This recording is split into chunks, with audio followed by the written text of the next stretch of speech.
नाजरीन, इजिप्ट के पिरामिड्स के बारे में हम जितना ज्यादा जानने की कोशिश करते हैं उतना ही इसमें उलझते जाते हैं। इस बात में कोई शक नहीं है कि इजिप्ट बेशुमार मिस्ट्रीज से भरा हुआ है जिनको आज तक इजिप्टोलॉजिस्ट जानने की कोशिश कर रहे हैं।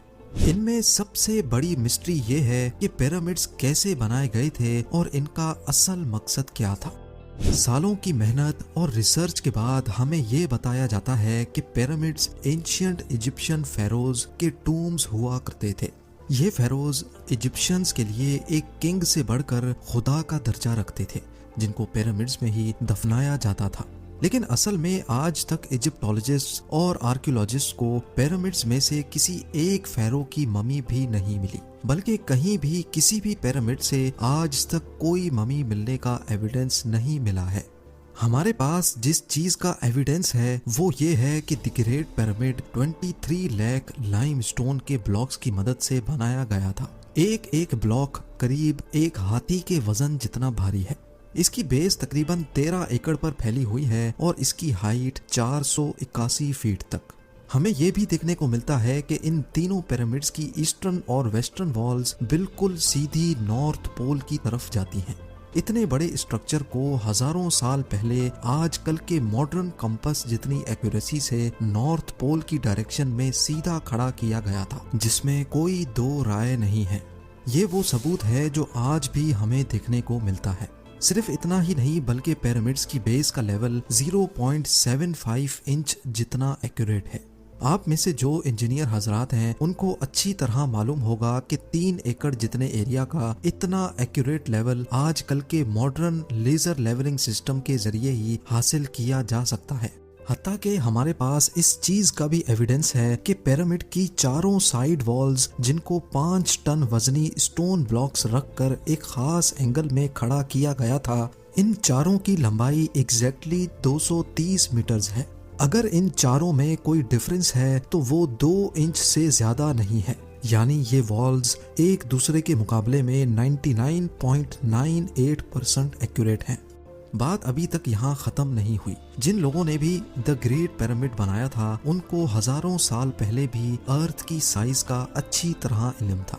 जी हाँ, ये पॉइंट गौर से सुनिएगा। जैसा कि आपको मालूम है कि सर्दियों में दिन छोटे और रातें बड़ी हो जाती हैं, इसका बिल्कुल ही उलट गर्मियों में पाया जाता है जिसमें रातें छोटी तो दिन बड़े हो जाते हैं। लेकिन साल में सिर्फ 2 दिन ऐसे होते हैं जिसमें रात और दिन दोनों एक जितने ही होते हैं। एक होता है 21 मार्च और दूसरा दिन होता है 22 सितंबर। इन दोनों दिनों में सूरज इक्वेटर के बिल्कुल सेंटर में होता है, जैसा कि आप इस फोटो में भी देख सकते हैं। बाय द वे, इस मोमेंट को, इस घड़ी को सोलर इक्विनॉक्स कहा जाता है। इसका मतलब ये हुआ कि इन 2 डेट्स में 12 घंटे का दिन और 12 घंटे की रात होती है। 12 घंटों को अगर सेकंड्स में कन्वर्ट किया जाए तो ये 43,200 सेकंड्स बनते हैं। अगर 43,200 को द ग्रेट पिरामिड की हाइट से मल्टीप्लाई किया जाए तो उसका जवाब आता है 6,333 किलोमीटर्स। ये उतनी ही लंबाई है जितनी अर्थ के पोलर रेडियस की है। अगर परसेंटेज में देखा जाए तो पिरामिड्स बनाने वालों की कैलकुलेशन 99.63% एक्यूरेट है। अब आप सोच रहे होंगे कि ये कोई कोइंसिडेंस है, कोई इत्तेफाक है, लेकिन पिरामिड की बेस का पेरीमीटर जो कि 0.921 किलोमीटर्स है, उसको अगर 43,200 से मल्टीप्लाई किया जाए तो जवाब आता है 39,804 किलोमीटर्स। आपको ये बात जानकर हैरत होगी कि ये सरकमफ्रेंस ऑफ अर्थ यानी अर्थ के पूरे एक गोल चक्कर के मुकाबले में 99.34% एक्यूरेट है।